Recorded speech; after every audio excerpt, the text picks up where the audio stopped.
Gue tuh dulu berangkat dari motor Aerox gitu, motor Aerox. Terus karena basicnya gue dulu juga suka foto juga, bikin video juga, akhirnya gue tahu nih di dunia permotoran itu ada yang namanya sinematik. Oh gitu. Nah cuma di dunia sinematik yang gue lihat waktu itu ya, itu sebenarnya dengan kata sinematiknya itu gue pengen menuangkan ide lah.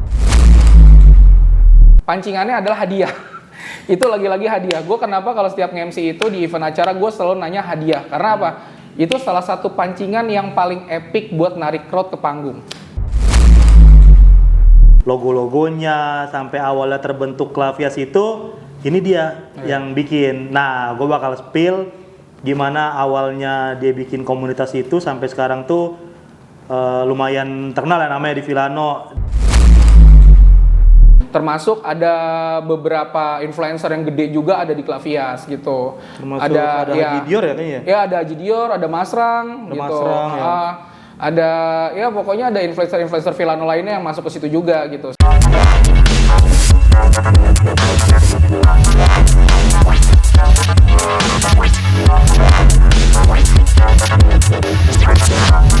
Ngobrol yuk bro and sis. Halo bro and sis, balik lagi sama gue Redimologi di podcastnya Ngobams, ngobrol bareng Mologi Style. Widih. Kali ini gue senang banget bisa ngebajak podcastnya Mamo Style ya di Moto Media. Pokoknya kita akan bahas tuntas mengenai otomotif dan apa aja yang akan kita bahas. Pokoknya kita bakal tahu mengenai apa aja yang ada di sini ya. Kok nggak nungguin gua kan udah gua bilang tadi. Aduh, maaf ya. Bentar doang, gua bentar lagi sampai. Ya. Aduh, gua gatel. Langsung ngegas aja. Gua gatel banget nih soalnya nih gitu. Gila. Halo, Kita ketemu lagi sama Mamo Style. Duduk. Terima kasih. Seru ya, studio lo keren juga ya. Gokil. Moto Media, never ending story aja. Gokil. Mana ini ngobrol-ngobrol? Gue tadi abis ngobrol-ngobrol. Oh ya ngobrol-ngobrol, benar-benar. Gue tadi abis jalan-jalan, gitu. Gue ya biasalah rutinitas gue kerja, ya kayak biasa lah. Lu mau nanya apa nih? Ntar, gue belum nyambut teman-teman gue di rumah nih. Kali ini gue kedatangan tamu spesial juga nih, salah satu MC yang mungkin kalau teman-teman di rumah sering datang ke acara event kontes nih ya event-event Magic Universal, terus yang beberapa acara-acara kontes-kontes besar lah, sering banget nih ngeliat MC kondang satu ini nih, yaitu Om Redimologi. Terima kasih.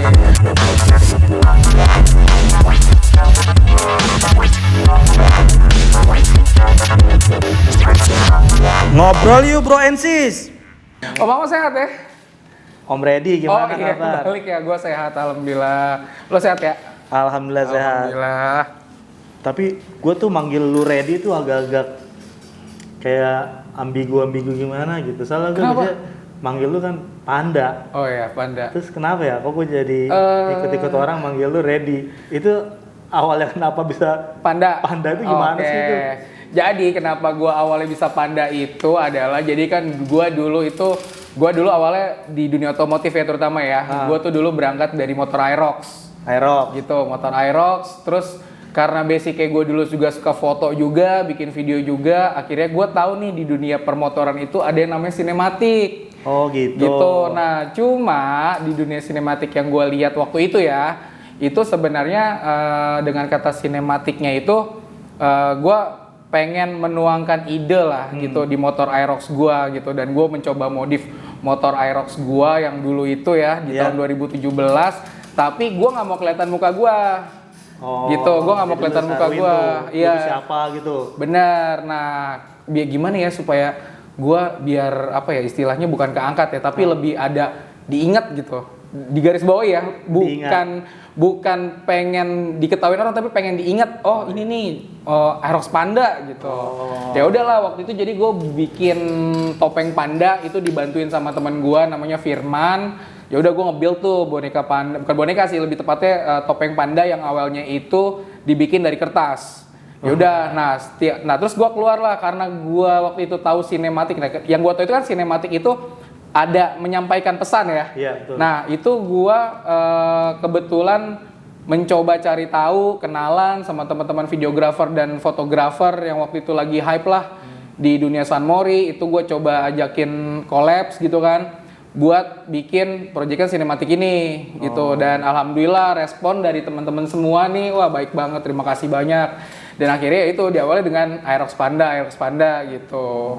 Iya, soalnya teman-teman tuh, gue tuh awal pertama dikenalin sama dia tuh, yang lain gue bilangnya itu tuh MC tuh ada tuh bagus tuh Panda namanya. Nah makanya gue tuh sampai saat ini kayak nomor lu tuh masih gue save Panda.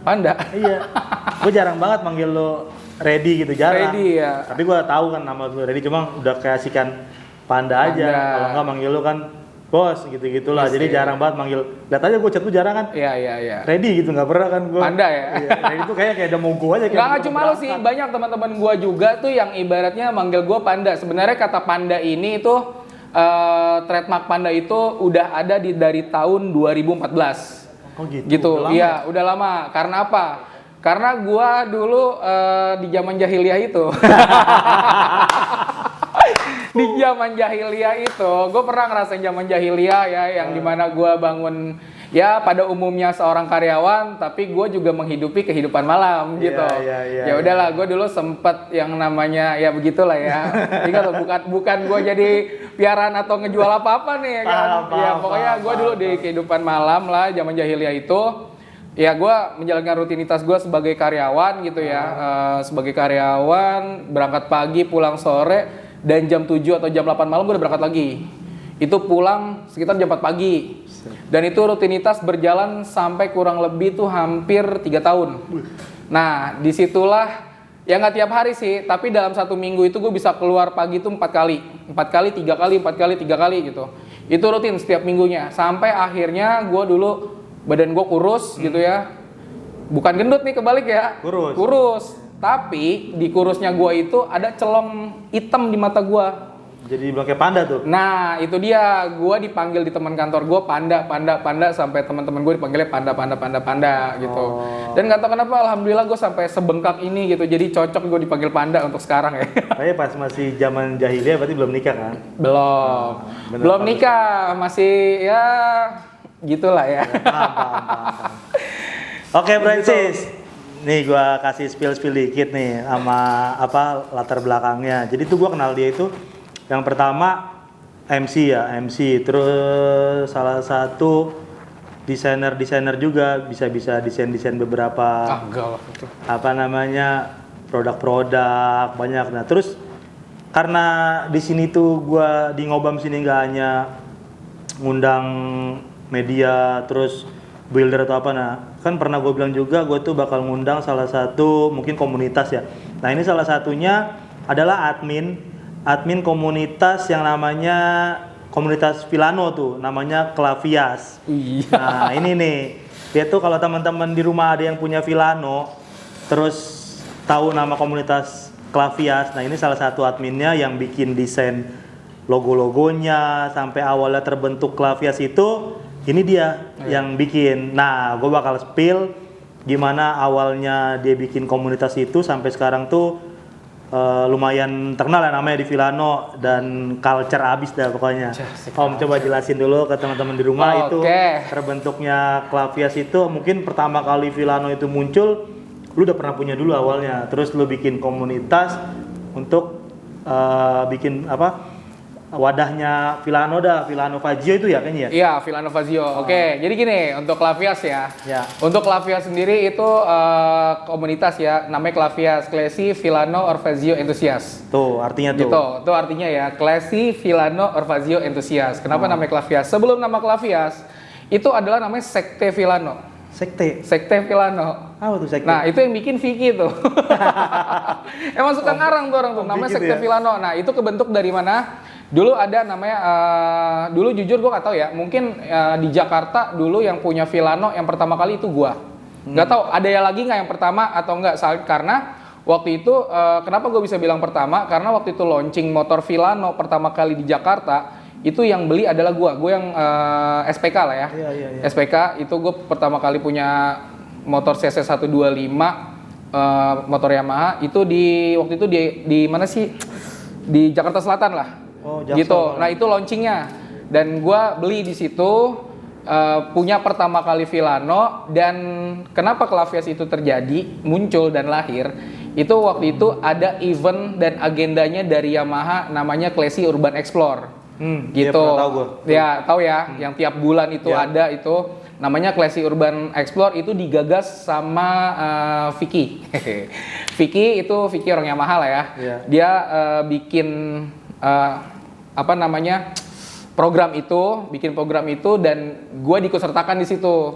Awal mula itu cuma sekitar 4-5 motor. 5 motor Villano itu yang ada di Jakarta. Baru bener-bener launching dan belum ada motor-motor Villano lain ya. Berarti tahun berapa? 2024 ya? Itu ya 2 tahun lalu. Benar, 2024, 2 tahun lalu dan bulan Juli nih. Pas nih. Oh ini 1 tahun nih berarti nih? 2 tahun dong. Oh 2 tahun 2 tahun ya. Villano kan udah 2 tahun ya. Iya. Nah, itu dari situ waktu itu pertama kali kita rutenya adalah ke Pos Blok. Nah, dari situ Classy Urban Explore yang pertama. Nah, karena waktu itu bingung kan, ini mungkin kedepannya ini nanti ada nih pengguna-pengguna Villano, motor Villano atau yang lain gitu kan. Nah, si Vicky bikin tuh namanya Sekte Villano. Iya. Sekte aja serem banget ya. Namanya. Agak aneh, sekte serem banget kan. Iya. Terus akhirnya gue kepikiran gitu kan. Selang seminggu akhirnya di ruangan kurang lebih 2x2, tepatnya gue lagi nongkrong, boker maksudnya. Gue lagi boker, tiba-tiba ide itu muncul gitu. Villano kan classy ya, classy. Ya gue sambungin apa ya classy. Belakangnya mesti entusias nih. Oh classy, Villano. Gue ngambil sub-sub dari itu ya. Iya. Classy, Villano, entusias. Asnya gue ambil, Clavias aja nih gitu. Nah, makin kesini ternyata Clavias ini dinaungi bukan cuma Villano. Iya. Ternyata ada juga Fazio. Gitu. Bisa tuh masuk. F-nya gue tambahin lagi. Jadi F-nya 1 aja, kalau mau nambah 2 goib. Iya. Jadi Clavias. Terus klasinya itu masuk ya? Iya, Classy, Villano, Orvezio, entusias kayak gitu. Ya berjalan setahun Classy Urban Explore banyak tuh teman-teman yang masuk ke grup itu. Termasuk ada beberapa influencer yang gede juga ada di Clavias gitu. Termasuk ada Haji Dior ya kayaknya. Ya ada Haji Dior, ada Masrang gitu. Ada ya pokoknya ada influencer Villano lainnya yang masuk ke situ juga gitu. Sebenarnya grup itu dibentuk bukan untuk komunitas sebenarnya sih. Itu sebenarnya awalnya dibentuk untuk memberitahu informasi acara Classy Urban Explore yang nantinya agendanya nanti kita sounding di situ yang prioritas. Jadi buat ikutan event itu. Gitu. Oh berarti dia si Clavias ini bukan komunitas? Bukan, entusias. Biasanya kan kalau komunitas Yamaha itu yang gue tahu ya, itu kan di bawah naungannya YRFI, bener gak sih? Ya, itu klub kali ya, klub yang gua tahu itu klub. Kalau misalnya klub ya mungkin ada di bawah naungan YRFI. Kalau ini bukan. Ini kita independen. Sadap. Begitu ceritanya. Itu tuh awal mulanya Clavias. Sekarang member ada berapa itu? Member kurang lebih kalau di grup ya, di grup itu kurang lebih ada berapa ya? 200. Mantap. Iya, cuma yang aktif paling 10. Gue lihat kalau San Mori tuh banyak yang ikutan. Ya, yang Mori. Kalau misalnya ada beberapa kali event Yamaha pun teman-teman juga ikut kok. Gitu. Terus banyak ciwi-ciwi asiknya juga tuh kayaknya. Iya, banyak ciwi-ciwi asik, ciwi-ciwi genit gitu kan. Kayak gitu. Jadi buat teman-teman semua nih yang punya Villano kalau masuk Clavias langsung join aja, cari Instagramnya Clavias, asik. Oke. Terus ini apa tuh? Kan tadi gue bilang di awal, lu kan sering banget nge-MC di acara-acara Yamaha, terus di acara Magic Universal, terus acara kontes, beberapa event kontes dah ya. Hampir gue lihat tuh sering banget nih lu nih. Kegiatan lu kalau di luar, kan kalau nge-MC gitu biasanya weekend ya? Acara-acara biasanya weekend ya? Nah, kalau nggak weekend tuh, hari-hari lu tuh ngapain lu? Di hari-hari gue adalah gue menjadi pria kesepian ya sih. Enggak. Gue keseharian gue itu gue kerja biasa. Oh kerja. Kerja di mana? Gue kerja untuk saat ini di resto. Di restoran lah gitu. Dan gue sebagai tim kreatifnya juga sih di situ. Jadi ya gue bikin desain buat kebutuhan promotion si restoran itu, terus udah gitu ya fotoin produknya juga, bikin menu juga. Ya biasalah pada umumnya in-house designer gitulah. Jadi ngedesain gitu, terus udah gitu kalau misalnya nggak kerja di situ gue ngebantuin emak gue gitu kan, ngebantuin lo gitu.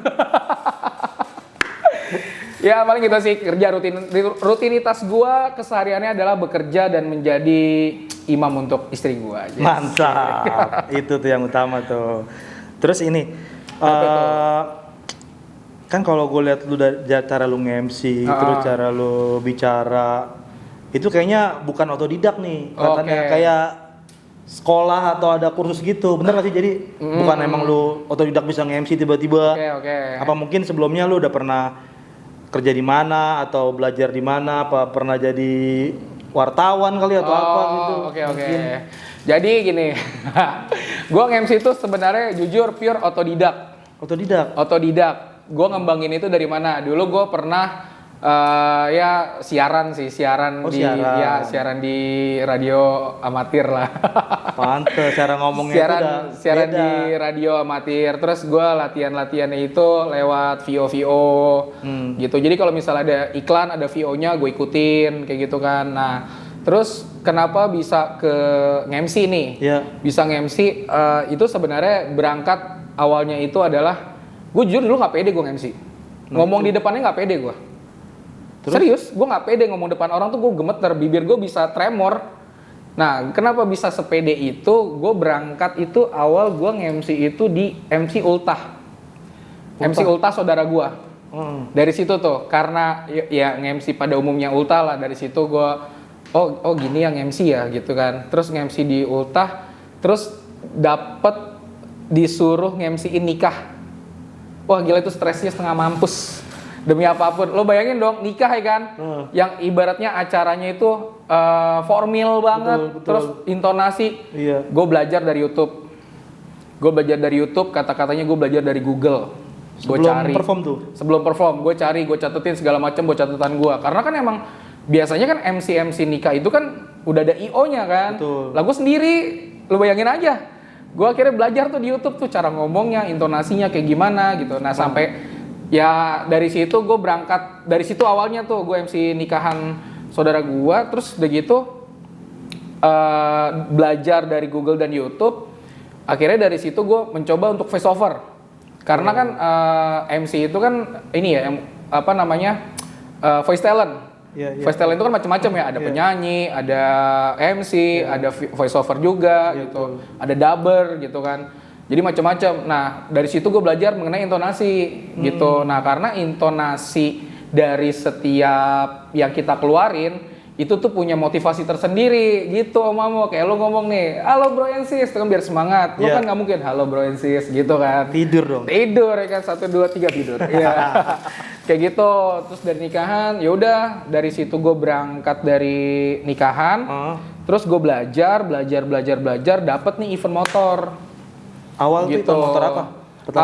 Pertama kali event motor sebelum Matic Universal itu gue nge-MC NR. San Mori. Acara San Mori di situ. Terus San Mori 2 kali, gue ingat banget 2 kali baru gue Matic Universal. Baru kontes tuh ya? Iya, baru kontes Matic Universal, berlanjut ke kontes 1, 2, 3 dan sampai sekarang, alhamdulillah. Gitu. Jadi sebenarnya gue seneng tuh ketika ada MC di dunia otomotif tuh banyak gitu loh. Iya. Gitu. Jadi ya bukannya gue takutnya lo lagi gitu. Sebenarnya sih tapi alhamdulillah sih, maksudnya kalau misalnya emang banyak gitu masih dipercaya gitu, alhamdulillah banget nih. Makasih banyak nih buat para event organizer yang ibaratnya masih percaya sama gue. Tapi gue mengharapkan ada MC otomotif lainnya nih gitu. Cuma emang sebenarnya sih MC mungkin ada beberapa ya yang buat biasa di kontes. Cuma mungkin kenapa lu masih sering dipakai di acara-acara gede, salah satunya intonasi yang tadi lu bilang, terus pembawaannya kan pengaruh juga tuh. Misalkan ada yang cara menyampaikan ke teman-teman, ke para tamu-tamu yang hadir, audiens, peserta-peserta, itu kan lu bisa gimana caranya tuh biar mereka tuh dengerin lu. Itu kan susah tuh Om. Ada kan MC cuma ngoceh tapi pengunjung tuh cuek. Nah kalau lu tuh bisa narik biar mereka tuh ngedenger gitu. Yang itu kan salah satunya tuh yang itu nilai magis kali ya. Kenapa bisa orang mau dengerin ya gitu ya, mau dengerin dan fokus ke kita. Yang pertama gini, buat gua MC itu sebenarnya adalah frontman di acara menurut gua ya. Menurut gua, tapi kalau misalnya emang salah tolong sanggah di komen ya. Iya sih. Menurut gua MC itu adalah frontman yang dimana lu yang menjadi acuan untuk suatu acara gitu. Ya, gue pernah dengar adalah ketika MC-nya bagus, acara sukses. Belum tentu gitu. MC-nya bagus, eventnya berantakan bisa juga gitu. Tapi gimana caranya mengcombine lu untuk menarik crowd itu bisa ngikutin acara dari awal sampai akhir dengan di-package sama eventnya yang menurut gue yang bagus. Itu bakal jadi satu kombinasi yang keren sih menurut gue. Contoh, MC ini kan perantara ya?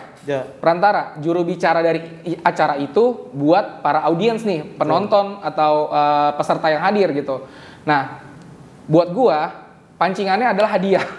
Itu lagi-lagi hadiah. Gua kenapa kalau setiap nge-MC itu di event acara gua selalu nanya hadiah? Karena apa? Itu salah satu pancingan yang paling epic buat narik crowd ke panggung. Nah, gitu. tuh tips tuh untuk para MC yang baru mau nge-MC atau yang udah pernah nge-MC.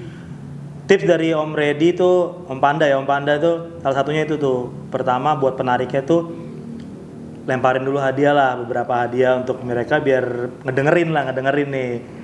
Bener itu dia? Betul banget. Hadiah-hadiah kecil aja, nggak usah yang gede-gede. Misalnya kalau misalnya hadiah kecil kan knalpot Sijiro gitu kan ya. Gede itu. Oh gede. Itu door prize ya? Kalau kecil tuh grip. Oh grip, gitu, terus master rem ya. Gede. Oh gede juga. Tergantung masternya sih. Tergantung sponsor ya. Iya betul. Gitu. Nah jadi buat gua pancingan awal itu adalah hadiah. Jadi kenapa gua bilang hadiah? Ketika gua megang hadiah, ini penonton nih bakal fokus sama hadiah sama acara. Kayak gitu. Contoh kayak event-event yang gue udah lewatin adalah gue selalu minta hadiah kecil dong, ada nggak kaos kek atau apa kek gitu. Karena apa? Buat mancing mereka ke tengah dulu nih. Karena apa? Tugasnya MC itu selain buat bikin crowd control, dia harus bisa bikin momen. Mesti bikin momen. Karena apa? Ini dibutuhkan para media. Gitu, media untuk dari dokumentasi dari crowd itu kan. Karena apa? Setiap event organizer atau pembuat acara itu pasti kan mereka nantinya next mau bikin acara-acara selanjutnya buat portfolio mereka gitu. Nah, itu sebenarnya yang harus dipikirin sama si MC juga tuh. Gimana caranya narik crowd ke panggung atau narik crowd supaya mereka itu tetap fokus sama kita gitu. Nah, yang kedua adalah bikin banyolan-banyolan yang sekiranya bisa diterima sama mereka gitu.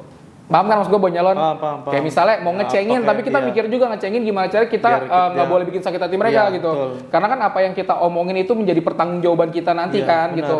Dalam arti pertanggungjawaban adalah pertanggungjawaban kita ke audiens nih gitu. Mereka terima nggak nih sama yang kita omongin gitu ya kan. Biasanya gue kalau misalnya itu langsung tarik. Biasanya kalau gue samperin, nama siapa bang gitu kan. Oh iya, nama Panjul gitu kan. Tinggal di mana? Tinggal di Jakarta. Kesini sama siapa? Sama teman. Nih siapa sendiri? Ya jomblo, kasihan banget gitu. Bikin ice breaking aja gitu maksudnya. Nah dari situ kan orang nanti kalau misalnya ada satu yang kita bikin kayak begitu, nantinya itu tuh teman-teman semua yang di situ tuh kayak otomatis aja gitu loh, kayak ngeriung gitu loh. Karena ada apa ya? Ada ya sesuatu yang dilihat itu temennya satu. Terus yang ketiga adalah games. Games ya, pengaruh banget games. Selain ada hadiah, beda ya, hadiah sama games. Games gitu. Ada kegiatannya ya. Ada kegiatan, ada activity dari si event itu, gitu. Dan yang keempat door prize sih, Terus ini Om, apa tuh? Mau tanya nih. Apa tuh?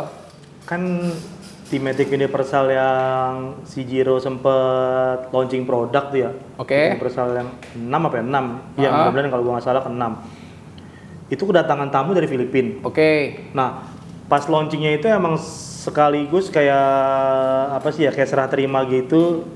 Si Jiro dengan apa namanya? Officially sama dari Filipina ya? Kalau Filipina ya kan, kayak ada tekan kontrak gitu ya. Iya. Di situ tuh di Matic Universal yang gue tahu. Oke. Soalnya pas saat itu gue lagi jadi juri juga tuh kan, jadi gue tahu. Nah, itu kan lu bingung nih pasti kan bahasanya. Oke. Terus lu udah tahu belum itu sebenarnya mau ada acara itu lu udah di brief belum sama IO. Nah itu misalkan lu tiba-tiba nggak di brief, terus tiba-tiba, aduh nih di luar yang ekspektasi nih, maksudnya gue nggak ada apa namanya brief tentang unveiling atau ada launching atau apa. Itu lu nanggepinnya, cara lu nguasainnya biar tetap acara itu normal dan nggak ada miss, itu seperti apa trik lu itu? Oke, ini agak sulit ya. Biasanya tuh dapat pancingan-pancingan dadakan kayak begini tuh yang menurut gua ini anjir nih, gue nggak ada di brief nih gitu kan ya. Otomatis lo kalau nggak ngeblank mampus tuh acara ya kan. Bener itu makanya. Taruhannya adalah lu kalau nggak acara lo yang berantakan kan. Iya betul. Gitu. Waktu itu sih gini. Jujur adalah ketika di Filipina ada bukan di Filipina, maksudnya ketika signage kontrak antara si Jiro waktu itu ya. Si Jiro mau ekspansi ke Filipina. Itu yang pertama yang harus gue cari tahu adalah acaranya itu apa. Gitu. Karena acaranya literally anjir itu. Karena acaranya adalah tanda tangan kontrak. Gue harus mencari bahasa-bahasa yang dimana itu pertama harus formal, kedua menggunakan bahasa Inggris kan. Karena kan dari Filipina mereka nggak tahu ya, mereka tuh ada pasti paham bahasa Inggris lah gitu kan. Selain bahasa Tagalog ya kan. Nah, yang ketiga adalah gue harus mentranslate bahasa Inggris yang gue pakai ini supaya teman-teman ngerti, itu gue ulang lagi ke bahasa Indonesia. Gitu. Jadi habis lu ngomong bahasa Inggris, lu translate lagi langsung tuh? Gue translate ke bahasa Indonesia gitu. Dan gue selalu punya cue card. Gue selalu nge-MC itu selalu pegang cue card. Dan gue harus punya catatan. Dan itu tulisan gue sendiri biar gue ngerti lah ya. Iya. Gitu. Nah, ketika itu briefnya dadakan, itu adalah tantangan di mana lo harus berpikir kritis sih, menurut gue ya. Iya makanya. Lo harus berpikir kritis, cepet tanggap. Acaranya itu mau ngapain, namanya siapa aja yang penting, nama-nama petingginya siapa aja lo catat di situ. Ketika udah dicatat, gue baru bikin kalimat dari bahasa Indonesia dulu nih biasanya gitu untuk formilnya gitu. Nah nanti baru gue translate ke bahasa Inggris untuk signage kontraknya itu kan. Nah begitu udah terjadi gitu, gue balikin lagi tuh ke bahasa Indonesia biasanya ke Indonesia bahasa Indonesia gue bacain supaya teman-teman yang di audiens kan nggak ya ada yang paham, ada yang nggak paham nih gitu. Nah, gue menyambungkan itu supaya mereka paham gitu. Tapi kalau misalnya let's say itu dadakan banget gitu, biasanya itu dia jadi seorang MC tuh ya harus berpikir kritis dan cepat tanggap sama paham nih sama yang dibicarain gitu. Itu tuh yang sulit tuh. Kan banyak yang tiba-tiba di brief tuh pada bingung kan, bahkan aduh gue nggak ngerti nih caranya gitu gimana. Nah itu udah bingung tuh pasti tuh acara tuh. Sebenarnya emang nggak usah dibingungin gitu, tinggal kita kalau udah buat teman-teman yang misalnya baru terjun langsung sih sebenarnya nggak usah takut sih, go ahead aja, yang penting pede gitu. Salah satu tuh itu trik atau tips untuk teman-teman yang mau jadi MC atau ya mungkin salah satu misalkan tiba-tiba nggak ada MC, lu suruh MC dadakan. Ada juga tuh kan kadang event tuh lagi riding tiba-tiba terus nggak ada MC-nya, mau ada bagi-bagi door prize lah, simpel tapi kan tetap aja kan gimana caranya tuh ngomong biar audiens itu sama tamu-tamunya itu pada ngedengerin dan mau ngumpul kan. Itu tadi itu udah dikasih tahu cara-caranya. Nah terus apa tuh? Om Reddy, motornya saat ini berarti Villano berarti kan? Villano. Karena udah gabung di Clavias. Iya di Clavias. Motornya udah culture seperti apa tuh? Culture-nya itu yang udah dimodif apa aja? Yang dimodif itu dari depan udah pakai velg lah yang pasti ya. Kalau nggak pakai velg gimana? Jangan.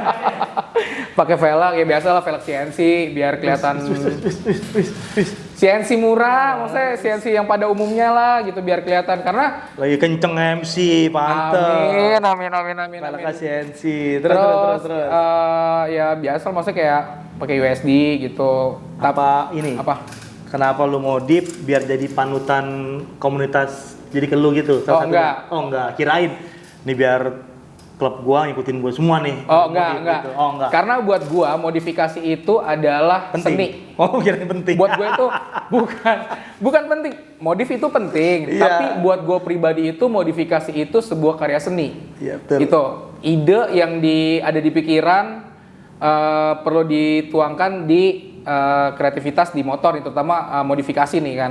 Karena jujur, ini fun fact ya, gue dari SMP pengen banget yang namanya modif motor baru kesampaian sekarang. Mosok. Serius, baru kesampaian punya Aerox itu gue modif, punya Villano gue modif. Baru sampai kesampaian sekarang karena dulu faktor ekonomi. Gitu. Karena gue dulu dididik sama orang tua gue, lu mau punya apa-apa dari hasil lu sendiri. Gitu. Nggak pernah yang namanya orang tua gue tuh ngasih kayak Pak mau ini dibeliin nggak? Gue mau handphone itu nabung setahun. Gokil ya? Perlu dicontoh. Jadi buat lo nih ya para anak muda nih ya, yang mengandalkan duit orang tua lo, mental lu, cemen lu. Cemen gitu. Iya. Terus motornya apa lagi? Knalpotnya udah pakai apa knalpot? Knalpot gue pakai Cigiro lah, kayak Noci, ya kan. Ini juga depan gue nih ada contoh doang sih, ini knalpot keluaran dari Cigiro nih. Iya, karbon ya. Tapi ini karbon bener bahannya untuk Ninja tapi. Oh Ninja, Iya. Villano? Ada, lu bukan udah pakai Villano? Iya, kasih tahu dong ke teman-teman kalau misalnya ada yang Villano. Kali teman-teman yang ngeliat podcast ini mau beli Cigiro yang versi Villano atau Fazio-nya. Asal kalian pada tahu nih, Cigiro itu untuk semua motor udah ada dan bisa request. Itulah oke-nya Cigiro pokoknya ya kan. Serem. Lu mau buat motor apa aja, lu request. Yang motornya yang misalkan di katalog nggak ada nih, lu mau request kayak apa, bentuknya kayak apa, custom ya? Apa custom bisa pokoknya. Bisa. Iya. Oke, keren banget ya. Nah, motor lu sendiri tipenya apa yang lu pakai di Villano? Oke, untuk Villano gua itu pakai knalpot Kenochi seri K1 K1. K1.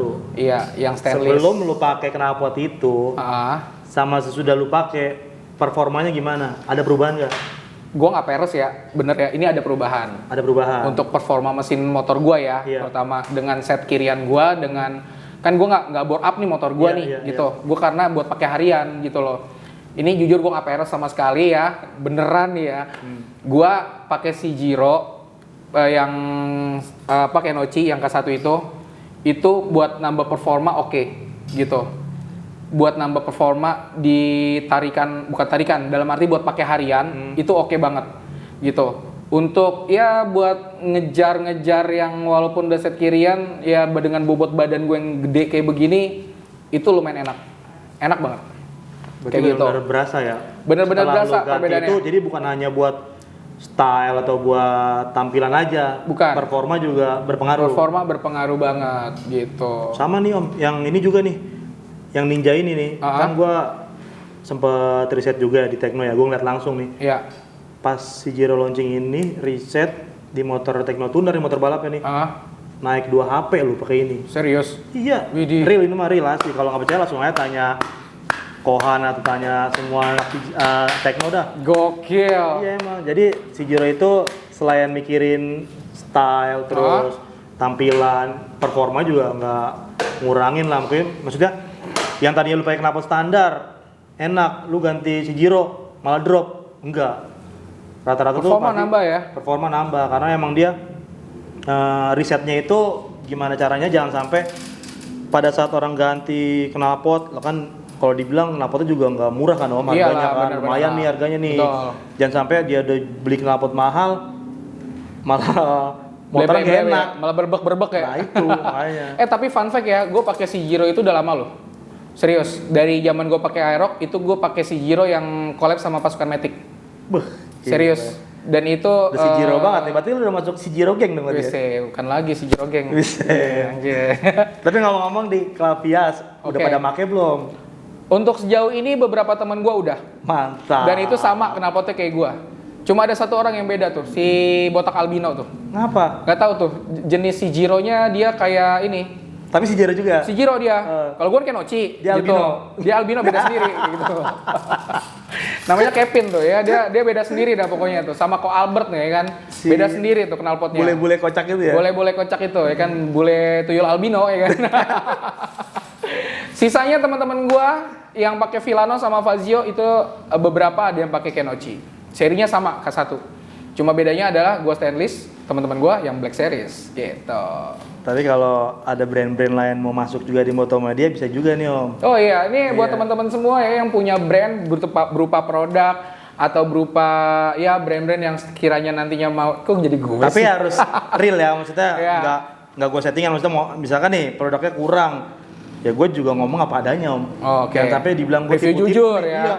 Ntar lu mau nge-review gue pas pakai gak enak lu, gue yang kena, ya enggak? Gue maunya itu real misalkan. Iya, lalu dipertanggungjawabkan lu. Iya, misalnya emang kurang enak, ya gue apa adanya aja bilang ini cuma tampilannya doang, misalnya gitu kan. Performanya kurang, yang gue ngomong jujur. Betul.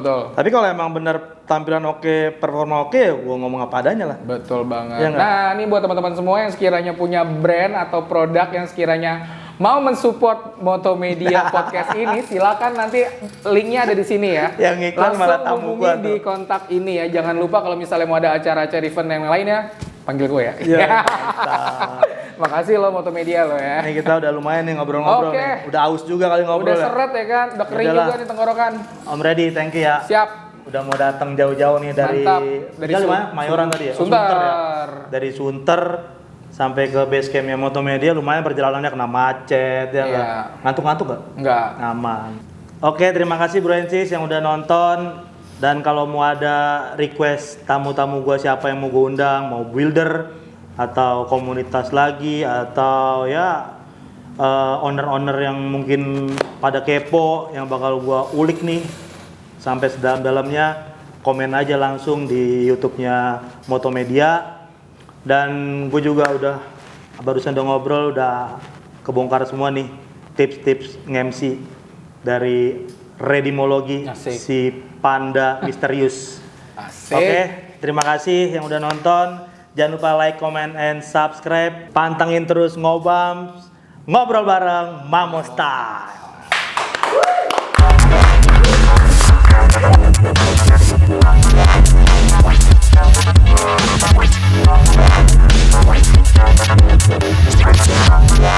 Ngobrol yuk Bro Ensis.